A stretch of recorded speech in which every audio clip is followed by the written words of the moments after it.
మహబూబాబాద్ జిల్లాలో గుర్తు తెలియని వాహనం బీభత్సం సృష్టించింది.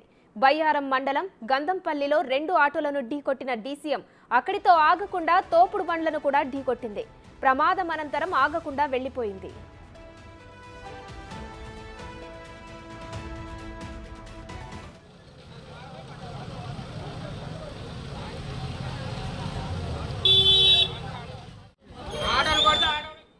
ఇల్లందు నుంచి మహబూబాబాద్ వైపు వెళ్తున్న డీసీఎం వ్యాన్ సృష్టించిన బీభత్సంతో పలువురు తీవ్ర గాయాల పాలయ్యారు. గాయపడ్డ వ్యక్తులను జిల్లా ప్రభుత్వ ఆసుపత్రికి తరలించారు. సంఘటన స్థలానికి చేరుకున్న పోలీసులు కేసు నమోదు చేసి దర్యాప్తు ప్రారంభించారు.